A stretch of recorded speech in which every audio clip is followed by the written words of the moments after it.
So with that, I'll turn it over to our moderator for today, Eileen Kladivko, who is a professor in the agronomy department at Purdue University. She works in soil health and cover crops and was a founding member of the Midwest Cover Crops Council. Thank you very much, Claire, and welcome again to all of you who are attending today. We're delighted to have so many folks join us today. So it's my great pleasure to introduce our two speakers for today, Bill Johnson and Barry Fisher. I've known both of these gentlemen for many years.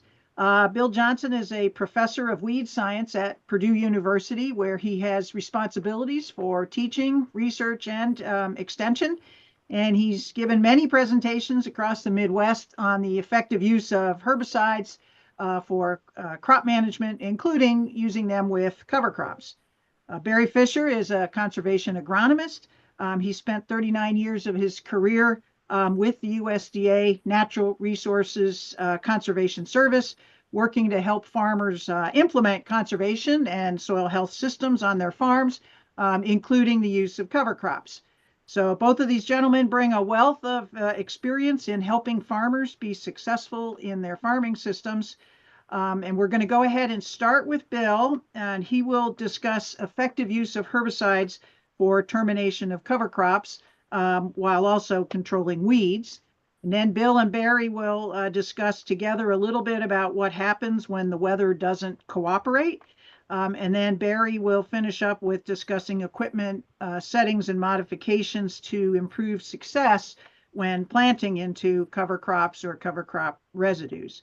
As Claire said, put your questions in the chat. We're going to take the questions more related to herbicides and so on. At the end of Bill's section, we'll take a few minutes for some of those questions that Claire and Ethan are compiling. And then after Barry speaks, then we'll take additional questions related more to the equipment part. And we'll be giving you some resources if we don't get to all of the questions. So with that, we'll go ahead and start with Bill. Take it away, Bill. Okay, thank you. It's my pleasure to be here this morning and discuss this topic. I had a chance to drive across a couple of I-states yesterday, and it was really quite refreshing to see how our cover crops are greening up and starting to grow rapidly. So in order to to get the soil health benefits and the weed control benefits out of them, we obviously need some biomass and growth, and it certainly appears like we're in that time period, unless you're in western Iowa and you're under a blizzard warning today. So let's go to the next slide. So it's pretty well documented why we use cover crops. We want to improve soil health. We want to stop soil erosion, and there are some weed control benefits as well. And I think, for me, the poster child in terms of what cover crops can do for weed control is illustrated in this slide and the next one. But here we can see a cereal rye cover crop at a site where we had really heavy mare's tail or horseweed pressure. And you can certainly see that there's less mare's tail or horseweed growing with the cereal rye than there is in the fallow area on the left-hand side. And if we go to the next slide, if we pull out a few representative plants, you can see that the ones that are growing with the cover crop are obviously smaller. Those plants are going to be much easier to control with the herbicide application than the plants on the left-hand side. So there's some other weeds that cover crops helps out with as well. We'll briefly talk about that at the end of the presentation. But again, I like to use this slide because, again, if you've got a mare's tail problem or some other winter annual weeds and a couple of summer annual weeds, there's certainly a benefit here to utilizing a high biomass cover crop like cereal rye. So let's go to the next slide. So what I'm going to cover here, excuse me, in the next 15 to 20 minutes is I'm going to talk about the basic principles of cover crop termination. I'll throw in some comments as far as the adaptations that we have to make if we have cereal rye plus something else in there. We'll talk about some of the information sources that are available, and there's a lot of good information sources out there. And then towards the end of my presentation, we'll sort of tie in some different things that you can do chemically when Mother Nature doesn't cooperate. And then Barry is going to talk about what we can do with some of our planting timing and some of the equipment considerations when Mother Nature doesn't cooperate. So let's go to the next slide then. And this is a publication that I was involved in writing a couple of years ago, but I think it's nice and short and concise, and I think does a good job of kind of explaining the different ways that cover crops can be terminated. So I showed you all three pictures here, but if we go to the next slide, I've highlighted things on the second and third page that I'll just bring up. So on the first page, we talked about natural termination, which obviously would be winter kill. And that, and obviously with cereal rye, we're going to do it chemically because we really don't get a lot of winter kill out of cereal rye. It's a very robust and hardy cover crop. And then we talk about different things that you can do mechanically, like roller crimping and possibly mowing. And then here we get into, on pages 2 and 3, we talk about some of the chemical programs that you can use. So if we look at the left-hand side of the slide here, about halfway down that first column, we talk about grass cover crop species. So we've listed in here wheat, barley, rye, oats, and annual ryegrass. And the base herbicide is glyphosate for those. You can use paraquat, you can use glufosinate as well, but glyphosate is the base herbicide unless you're in a situation where you've got a glyphosate-resistant annual ryegrass or something along those lines. So, what I'm really trying to do here is kind of plant the seed that in a cereal rye dominated cover crop mixture, glyphosate is the base herbicide. We need to do everything we can to make glyphosate work to the best of its ability. And then we plug in other things around it as we have abnormalities with weather or other species out there. So here again, we talk about using glyphosate at a minimum of 3/4 pound of active ingredient. And we also mentioned in here that if we add things like sharpen in with it or clethodim in with it, or even in some cases 2,4-D, because 2,4-D has got some grass activity, those products can be helpful in making glyphosate work better. Under the second bullet, if you're in a situation where you want a faster knockdown and the cover crop isn't too large, you can go with a paraquat or glufosinate based burned out program. Those are really more contact type herbicides. But if your cover crops have any size to them, they're not going to be nearly as effective. And then there's always a chance you're going to get some regrowth with these as well, because they're really herbicides that don't translocate all that well. And then on this page too, we go on to talk about broadleaf cover crops as well. And then on the right-hand side of the page, we give some kind of specific recommendations. And again, if we look at the right-hand page there under cereal rye, we talk about glyphosate with that base rate being 3/4 pound of active ingredient. Okay. All right. So let's go on to the next slide. So that's one resource. The next resource we'll talk about are weed control guides. And every state in the Midwest has got some sort of a weed control guide. We actually do ours collaboratively with Ohio State, University of Illinois, and the University of Missouri. And in these weed control guides, most people like me now have broadened these out to include cover crop termination information. Ours isn't as broad as, say, some of the ones I've seen out of Penn State, but we certainly put a little bit of information in here to kind of tie into the more common cover crops that we're going to see. So if we go on to the next page, in the front of this weed control guide, we've got longer sections on specific topics. And so there's probably 30 or 40 pages in the front of this guide where we go into more detail than just tables in terms of considerations for different aspects related to weed management. So starting on page 17 at the bottom of the page here, we have a section on cover crop termination. So a lot of the information that is written in our weed control guide is very similar to what is in that Take Action guide, because I collaborated closely with the weed scientists at Ohio State when we produced that publication, and we do our weed control guide together. So it just made sense to include very similar information. So again, we talk about generalities here. If we go on to the next page, we get into some more specific information, particularly as you look at the right-hand side there on how to kill cereal rye, wheat, hairy vetch, and winter pea. And then if you go on to the next page, we've got a few more species listed as well. So again, in terms of information sources, those are two that I'm very familiar with. Those aren't the only two that are out there. Those are just ones that my name are attached with, and so they're ones that I'm comfortable with. But if you Google this, you'll come up with a lot of good sources of information. Okay, let's go on to the next slide. The other thing that we'll have in these weed control guides as well is we'll have these weed response tables.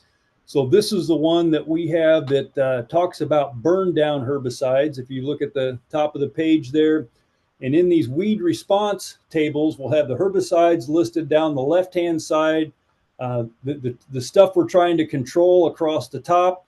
And in ours, we've got winter wheat, winter rye listed in there. We've got red clover listed in there. And at some point in the future, we'll probably add a few more species into our burn down section as well. But then we've also broken this out into fall applications and spring applications. And if we go down to the next slide, we'll focus more on the spring applications.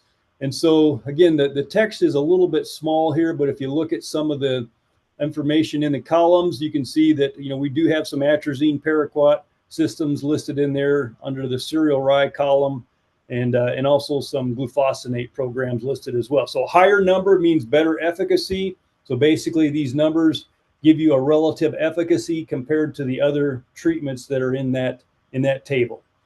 So that's, again, kind of the source, an example of some of the sources of information that you can use to find cover crop termination information. And like I said, there's many other sources out there as well.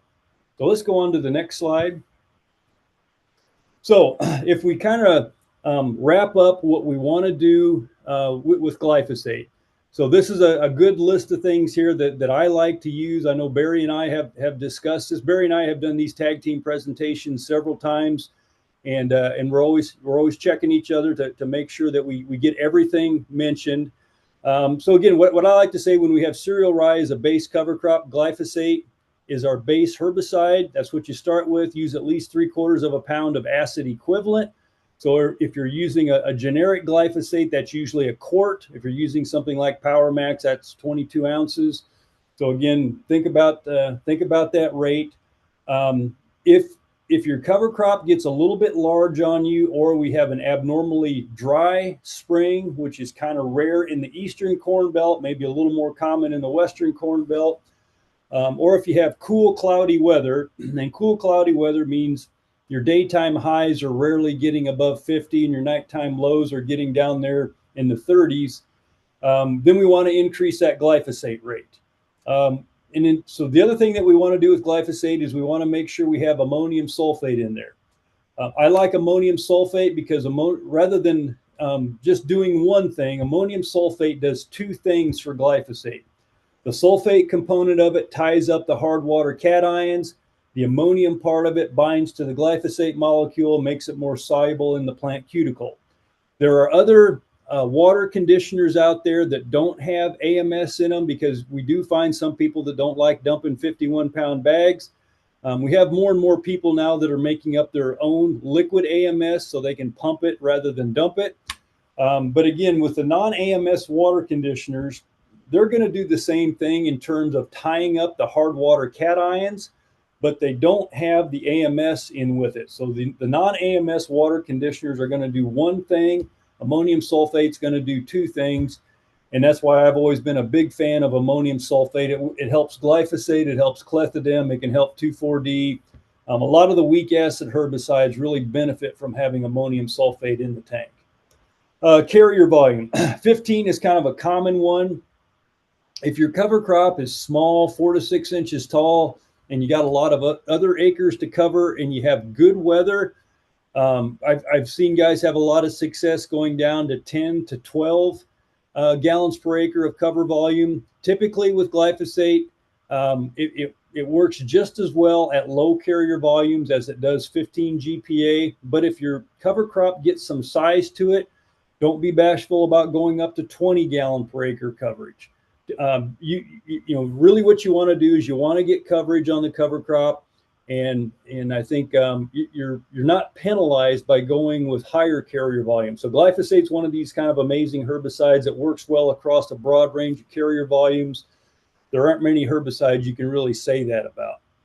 If you have some challenging conditions, or let's say you've got some mare's tail, giant ragweed that have come up in your cover crop, sharpen is very beneficial to help speed up the activity. I think particularly when we have some cool weather conditions, conditions in which 2,4-D may not be all that beneficial on mare's tail.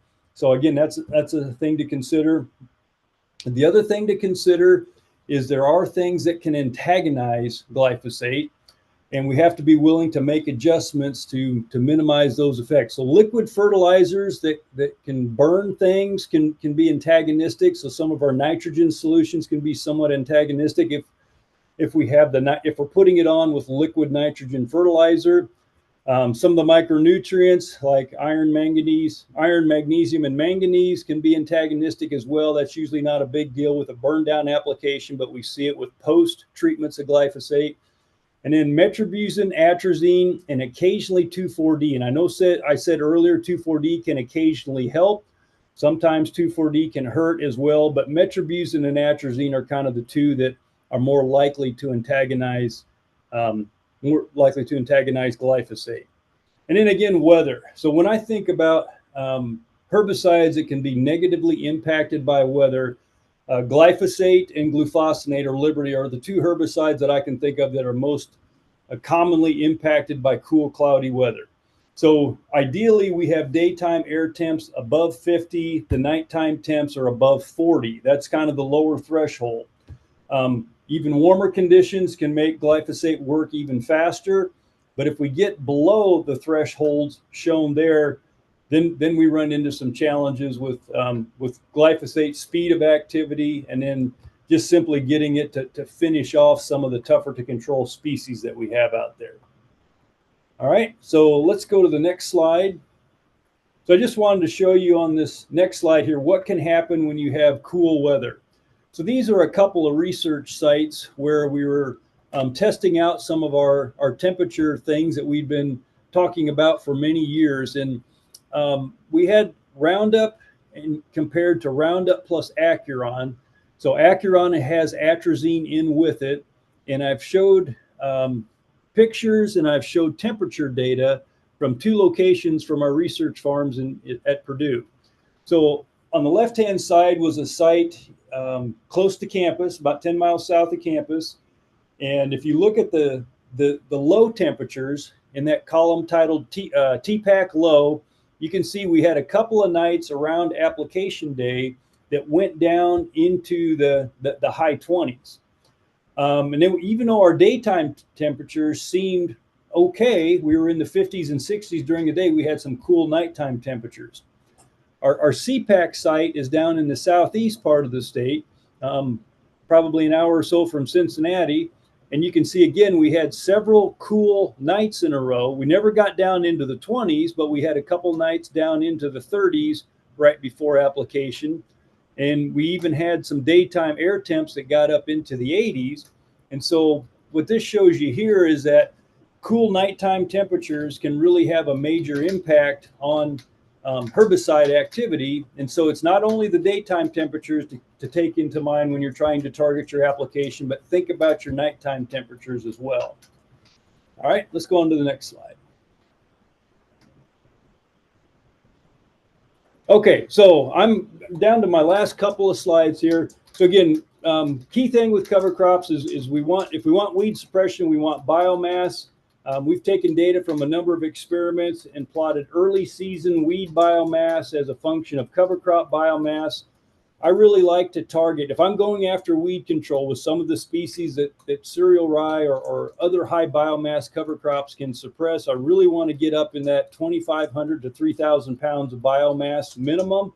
That's where you start to see a lot less noise in the data in terms of weed control. So let's go on to the next slide. And again, this slide here just kind of shows you the value of having the biomass in terms of annual grass control. We had 6 different site years here. The more biomass we had, the better weed suppression that we had. But I would also say that we want to continue using residual herbicides with our cover crops as well. And we've done a number of studies over the years where we've tried to determine how much herbicide residue gets tied up on the biomass and those kinds of things. And particularly in an environment that's a little bit wet, like we have in the Eastern Corn Belt, we really don't see any negative interactions in terms of the residue holding up too much herbicide and not giving us optimal activity. So this was annual grass control. If we go to the next slide, we've got a similar situation with water hemp control as well. And again, delaying that termination timing to right up the planting and having that residual herbicide in the mix is definitely the route to go from a weed control standpoint. So that's some water hemp data that we had from a couple of site years. And let's go to one other slide. Next slide. Here's some giant ragweed control. Giant ragweed is typically one of the ones where we see a little bit more noise with cover crop. But again, you definitely see the benefit of having a high biomass cover crop and a residual herbicide as well. Let's go on to the next slide. Okay, now some of the things Barry and I are gonna tie into are talking about situations when Mother Nature does not cooperate. So let's say we have rain preventing termination. Is it dry enough to either plant or spray? What do I do? Rain prevents timely cover crop termination. I'm able to get my cash crop planted, but I haven't terminated my cover crop. So what do I do if the summer crop has or has not emerged? Or what do we do when we have some kind of odd weather? We have some cool nights in one situation, but we have some cool days in another situation.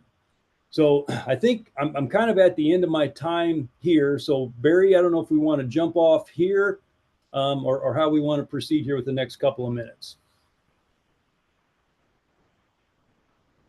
Well, we'll just what the bottom line is for any of these scenarios, we're going to go through, and you just need to have a backup plan. You know, when your plan A, you know, things get in the way of your plan A, you need to have that backup plan. So that's partly what I'll get into in the equipment side of things.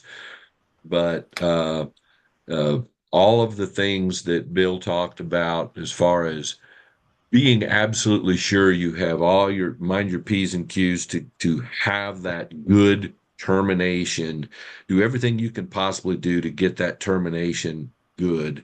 And then if the weather just absolutely doesn't cooperate and you wind up having to plant green, then we'll talk about that. But that's where it's even more important to understand if you're going to plant green, then now you really need to have confidence that you can get that cover crop terminated immediately after planting or right within a day or two of planting. So having these termination plans in place are very important and become even more important if you get into a situation where you either plan to plant green or you are forced to plant green.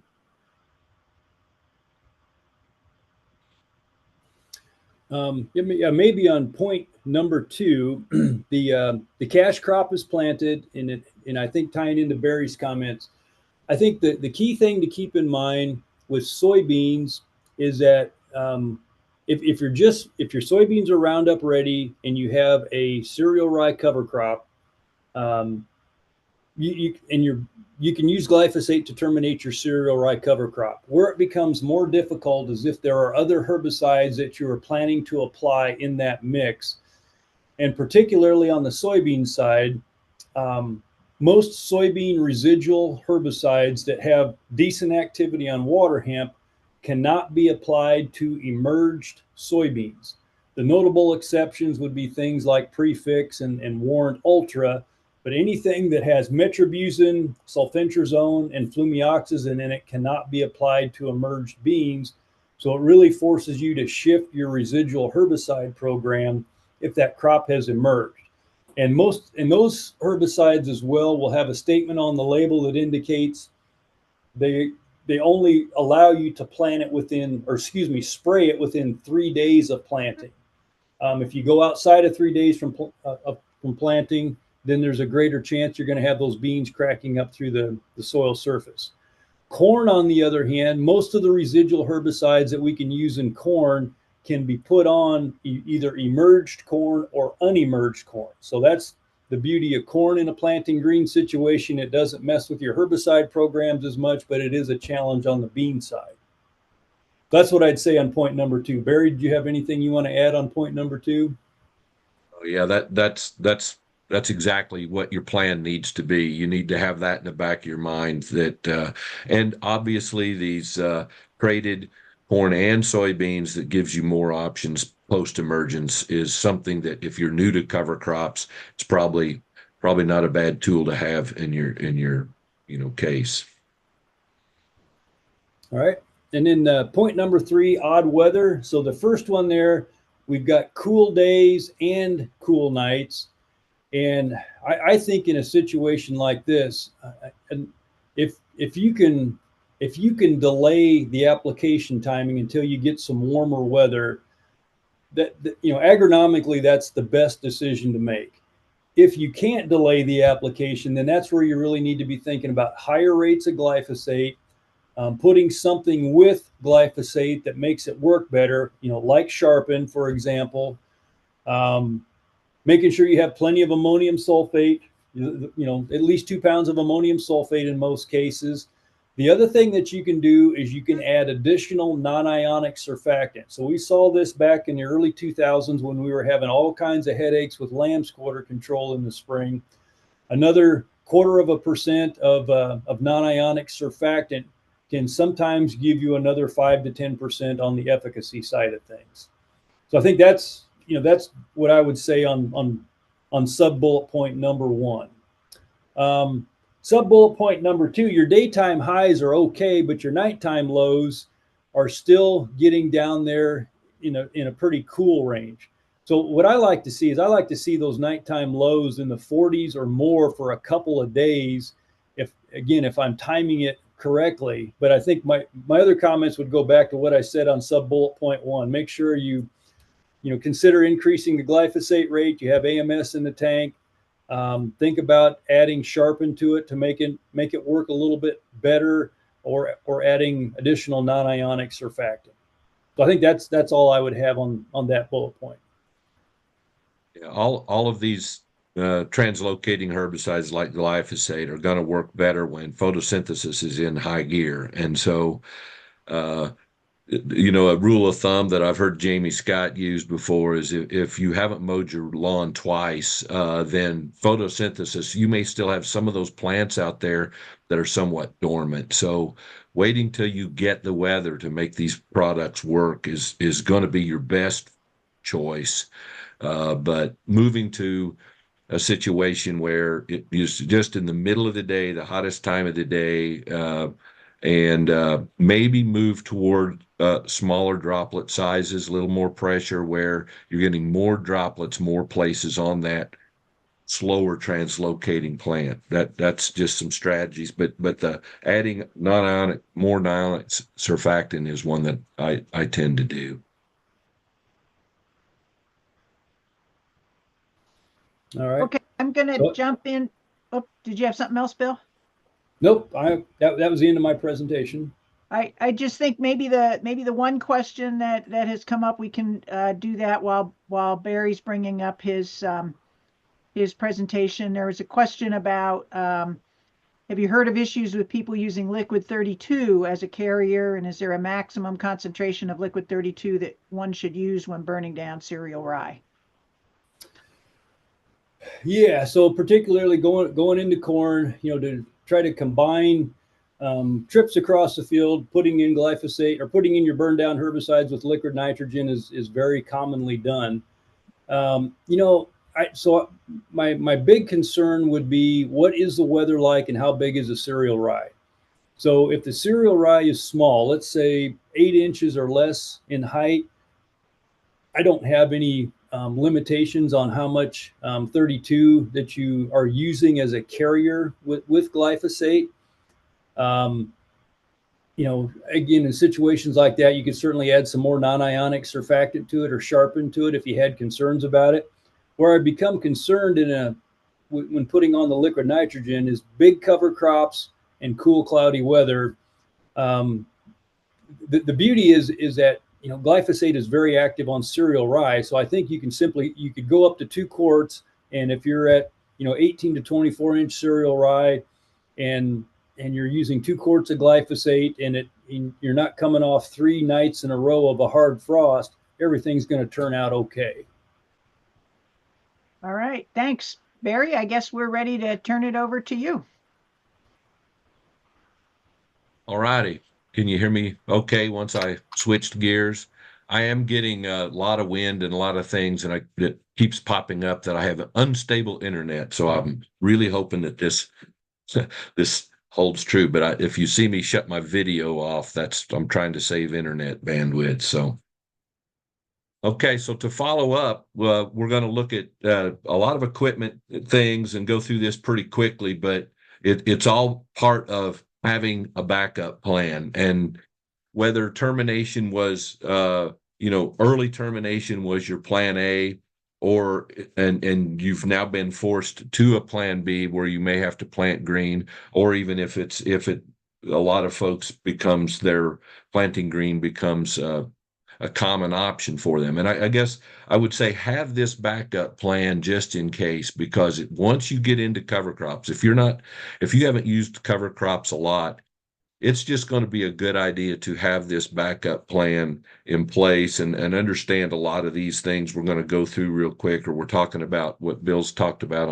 on termination, because the odds with strange weather and things preventing you to stick to your original plan, it has some likelihood that you're going to need this backup plan. So let me just go through some, if you're into this planting green, whether you're forced into it or planning it, but there are some key equipment things that we need to think about. And of course, we've already talked about sprayers a little bit and a little bit about your herbicide, but having a lot of options is a good thing. And not only just options in types of sprayers, but if that plan, if you've got your crop planted and something happens, a pop-up shower, then you're going to really need some options to get that cover crop terminated, if at all possible. So keeping those options open, both chemically and equipment-wise.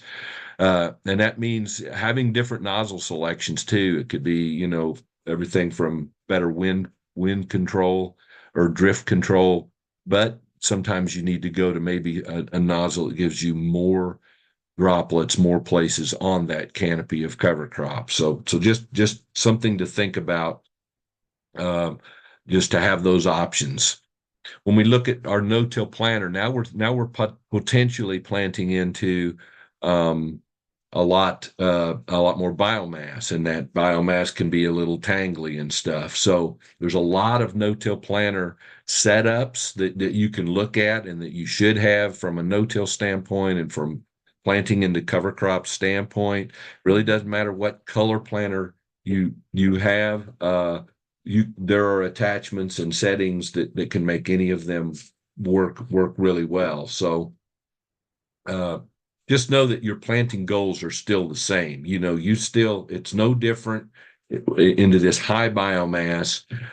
Your planting goals are still the same, and the capabilities to meet those planting goals are still there. We just need to know how to do it and plan for it. So we still want every seed exactly the same depth, every seed in exactly the same environment, and every seed with access to the same resources. And then that's how we strive for that picket fence stand. And it's particularly important in corn and protecting that corn yield.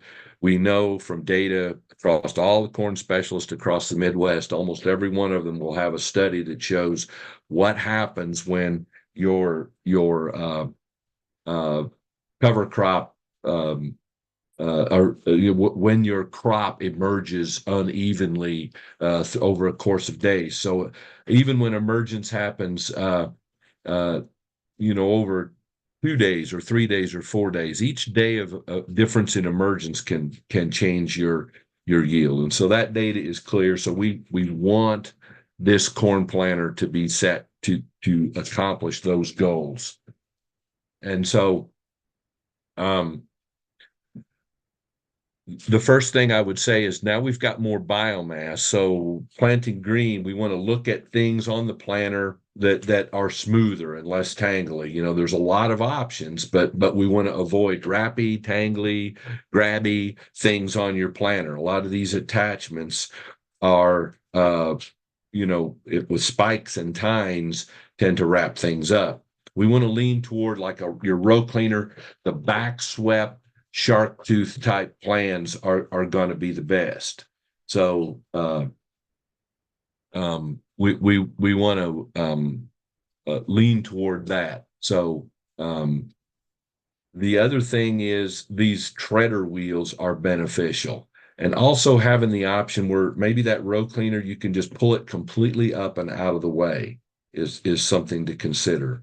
So just be thinking through, now you've got biomass, be thinking of, you want that planter to have lots of smooth edges and slick edges, but still accomplish the closing. So having closing systems that cut or pinch that sod back together and close that slot is very beneficial to you. So having those kinds of options will avoid what you see right here in this picture. We don't want lots of wrapping of this cover crop residues. Lots of smooth edges. Notice the round tubes on this. Lots of easy flow through whatever it is. Even though this is a narrow rope drill to plant beans, you still want nice, easy flow from that from that planting equipment. The other thing that I still see, especially on a lot of bean planters, is there's still a lot of coulters, wavy coulters in front of your double disc opener. So you want to really think about, now you're not only pushing that planter into the soil, but you're also trying to cut through some what can be pretty tough, like cereal rye residue. So you just got to give some thought to that wavy coulter. You've got only so much down pressure on the planter. And that wavy coulter, I tried to draw a nice, smooth line, but I wasn't very good with my mouse. But you can see there's more surface area on a wavy coulter that you're now trying to push through and cut through that material. And so just give some thought. Most of the people that have been doing this for a while are removing these coulters so that all of your down pressure can be focused on getting that double disc opener in there. Okay. So I'm going to try to take care of this background noise here just a second.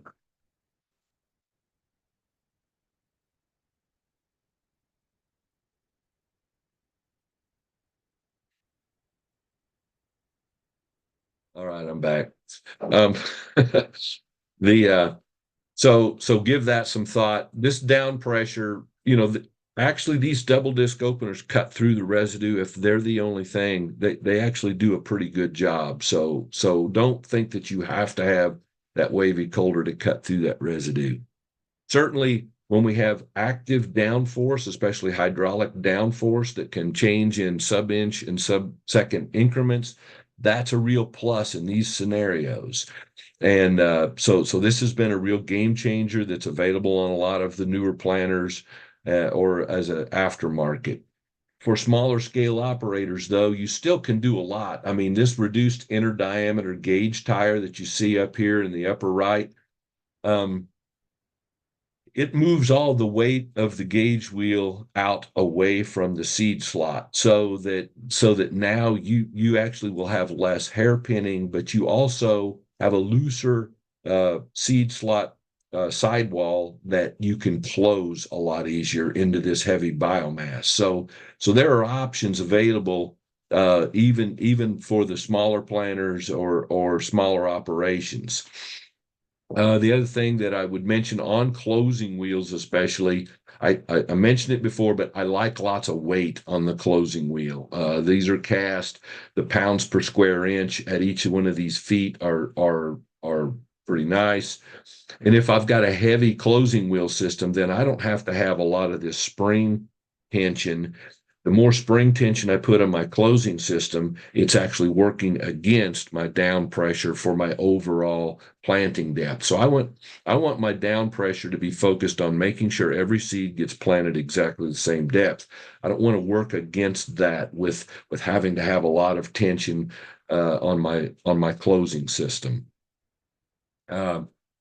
So if it's corn especially, and we're planting into biomass, that biomass has grown. It has used a lot of the plant available nutrients, especially nitrogen. The starter fertilizer is going to be very critical to get that corn plant off to a good start. So once again, biomass, be thinking biomass, not as much tangly, grabby.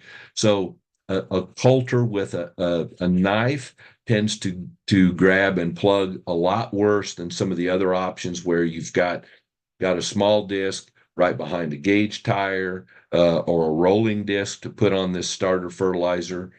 There are some winged planting shoes that you can put higher rates of like nitrogen fertilizer and still have it off of the seed slightly so the burn potential isn't as great. A lot of farmers that are planting green on a regular basis have gone to this twin tube dribble system right behind the closing wheels. Nothing there to grab, nothing there to tangle up with a lot of the cover crops. So this is a really common option that you see a lot out there in folks that have been doing cover crops for a long time. But starter is going to be critical. And, back to that, every seed and every seedling has to have access to the resources that it needs to optimize yield. So some of the precision starter equipment to assure a good, consistent rate of fertilizer. And I'm talking about a pretty healthy rate of nitrogen fertilizer as starter in these high biomass situations. So, and I'm talking, this is for corn. But this becomes really important, especially if you've not been using cover crops or not been in a soil health management system for a while. This is especially important for transitional folks. And then finally, we get a lot of questions. Okay, do I have to roll down? Now I've planted green. I've got a lot of biomass. Do I have to roll that down? And probably 10 years ago, I was less worried about this because if you look at a lot of these, like here's a soybean planter on 15-inch rows. Well, by the time the gauge wheels go through and the carrying wheels go through, most of that cover crop looks like it's knocked down anyway, right? But then I would say over the past 5 years, we've had, at least 3 of those springs and Junes that didn't get enough rain to even knock that cover crop down. And so if you look down here on the left, there's soybeans down in there. But this cereal rye, we're not getting enough rain or not getting enough weather to get that finished to knock down. And some of it pops back up. So if that happens to you, now you're going into harvest potentially with all this extra biomass that can slow down harvest and prevent you from getting in the field with these very humid mornings.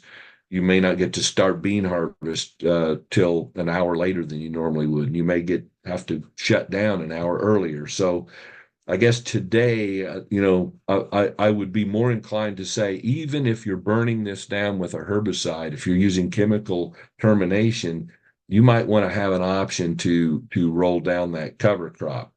The other thing is I've noticed as I look at it a lot closer lately, we know that corn, this is a critical thing, but even in soybeans, it seems that these corn and soybean crops, for some reason, they like sunshine.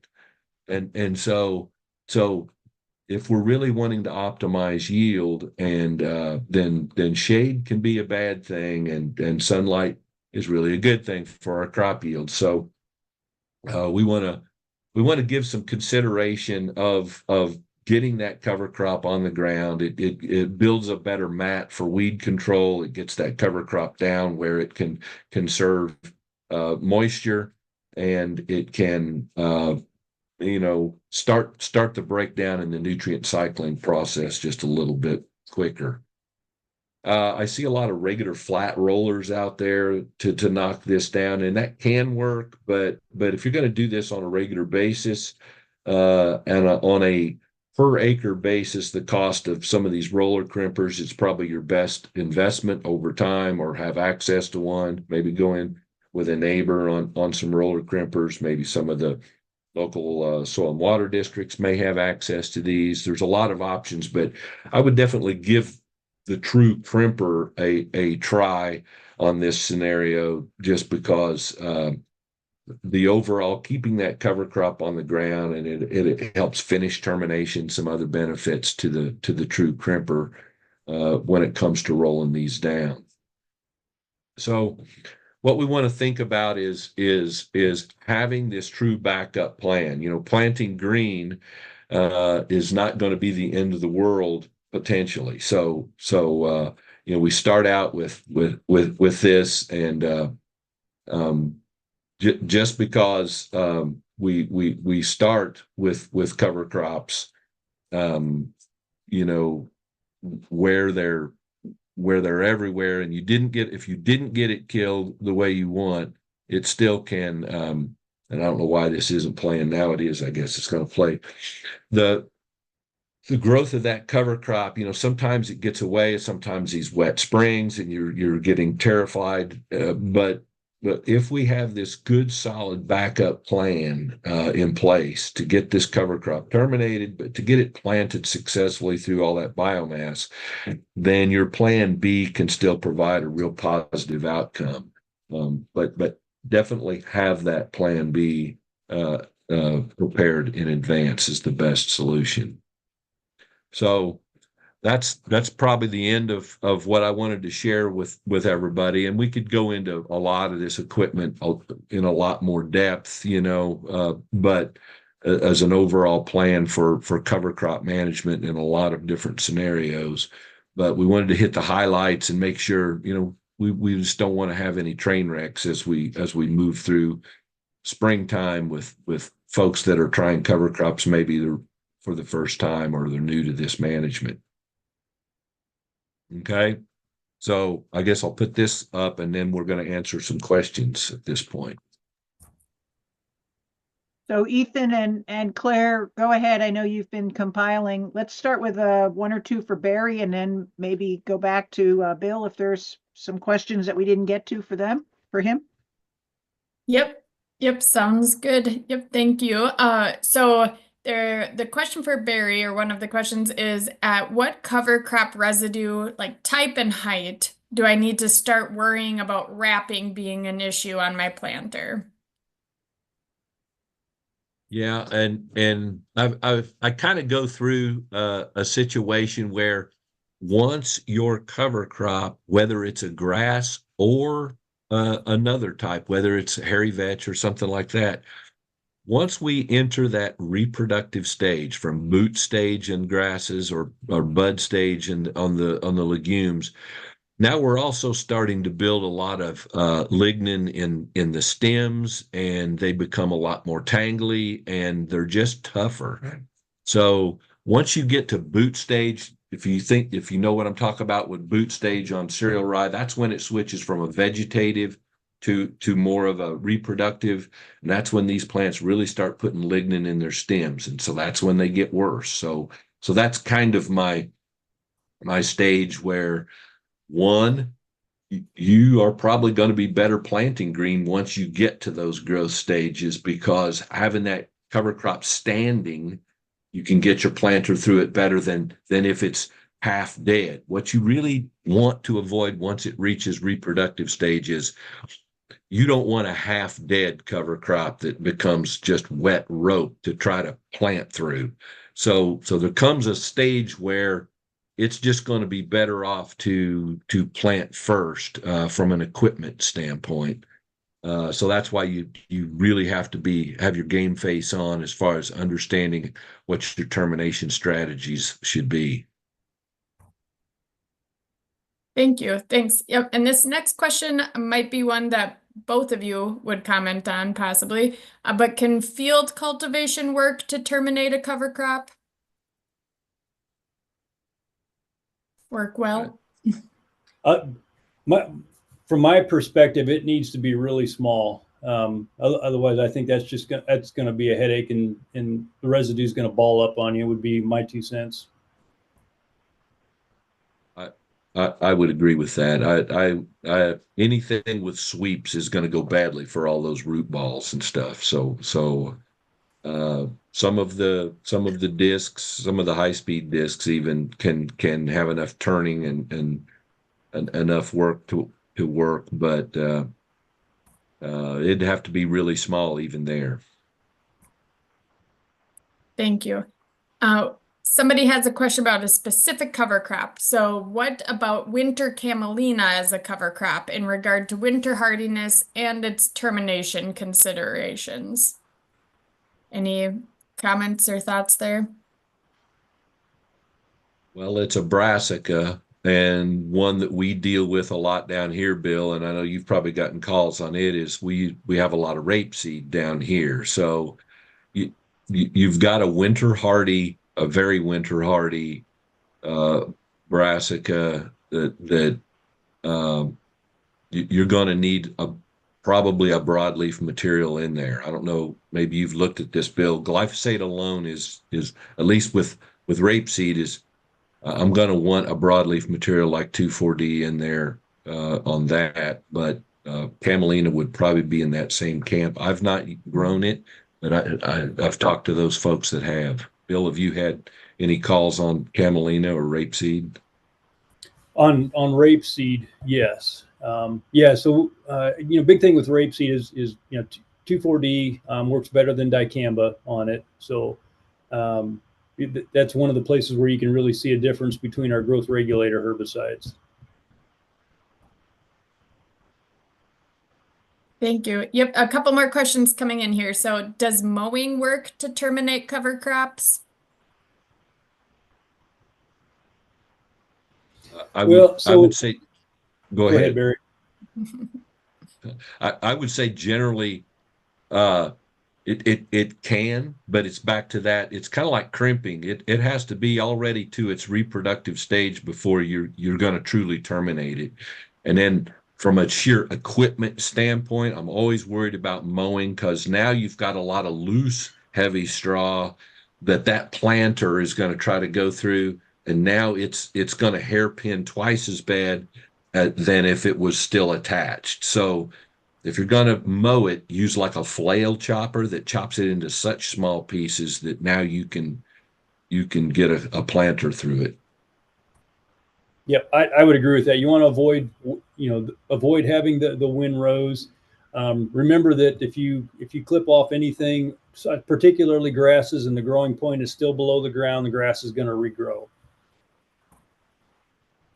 Yeah, good point. Thank you. Along the lines of equipment, another question is specifically, will using a roller instead of a roller crimper work to knock down already terminated cereal rye?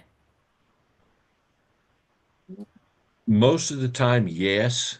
Some of it's going to pop back up, but if you've already got it good and terminated, and you get it knocked down with a true regular smooth roller, most of the time you'll get enough of it down that it's not a major issue. But if you want to be absolutely sure, then the roller crimper still does a better job.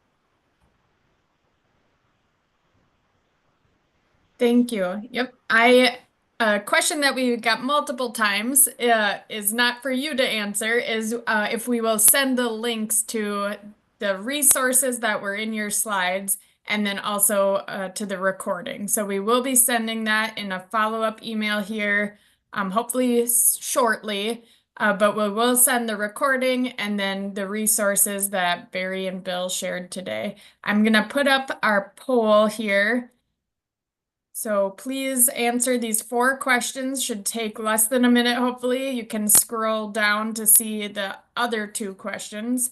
And here's a question for you too. Would a non-smooth roller work?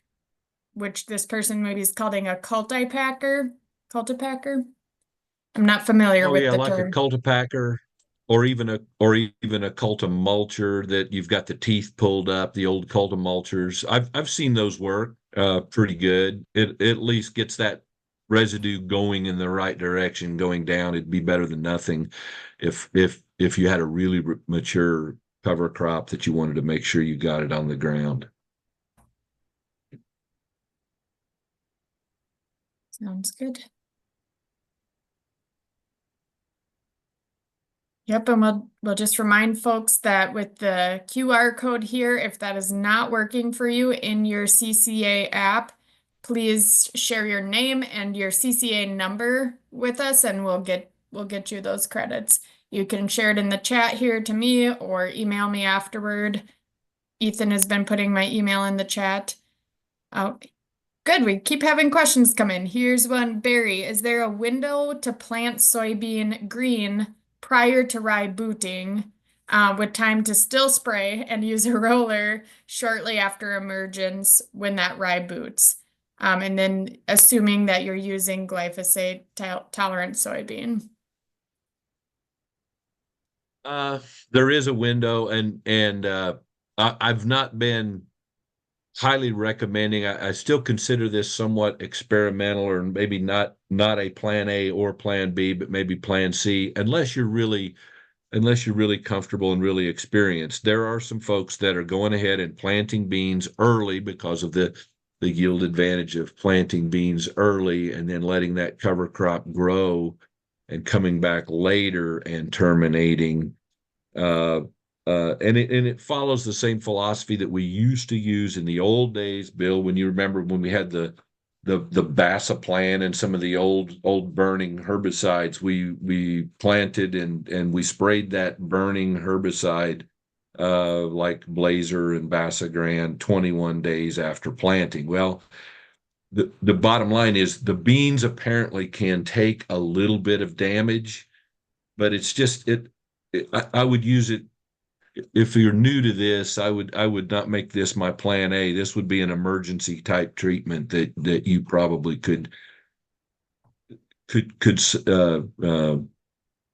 could salvage the situation if you need to be. But keep this in mind too. I wanted to bring this up, that when it comes to rolling, if that cereal rye is vegetative and you terminate it in a vegetative state, it should melt down nice. You shouldn't have to roll that. I mean, I think you can get most of those cover crops. They melt down really nice when they're still in the vegetative stage. It's just when they go reproductive that you might consider terminating with chemicals and still considering a roller.